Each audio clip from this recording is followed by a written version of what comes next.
આપણે બનાવવાની છે મસૂરની દાળ. મસૂરની દાળ આપણે થોડીક વાર પહેલાં પલાળી દીધી હતી. 3 પાણીએ ધોઈ નાખી છે આપણે મસૂરની દાળને રીતના. અહીંયા મેં ટમેટા લઈ લીધા છે, ડુંગળી લીધી છે, આદુ લસણની પેસ્ટ લીધી છે, લીલા મરચાં લીધા છે, ધાણા લીધા છે.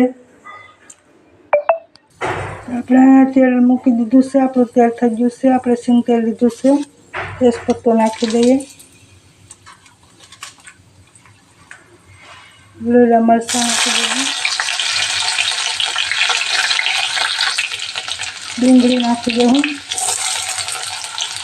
અને પેસ્ટ નાખી દઉં.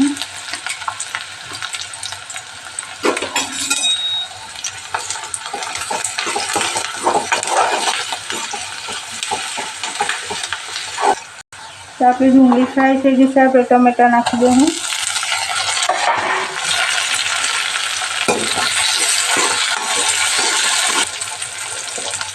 હળદર નાખી દઉં.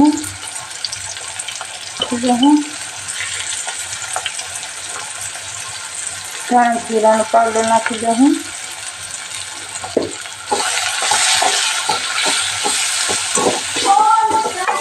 આપણે લાલ મરચું નાખી દઉં.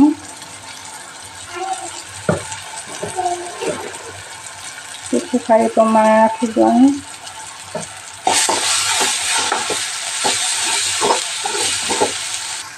આપણી ગ્રેવી સરસ આવી જાય માટે થોડુંક પાણી નાખી દઉં.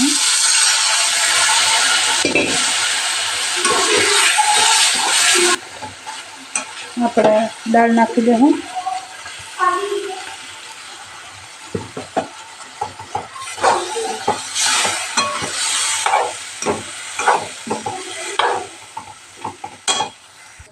આપણે પાણી નાખી દઉં. આપણે પાણી નાખી દીધું છે. આપણે તપેલીમાં બનાવ્યું એટલે આ રીતનું આપણે એટલું પાણી જોઈશે. કુકરમાં ઓછું પાણી જોઈએ. તો આપણે ધાણા નાખી દઉં. આપણે ઢાંકીને થોડીક વાર પાકવા દઉં.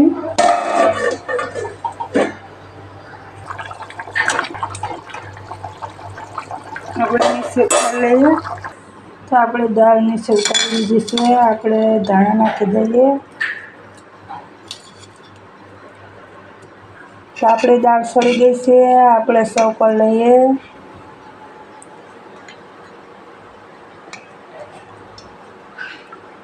ડીશ તૈયાર થઈ ગઈ છે આ રીતની.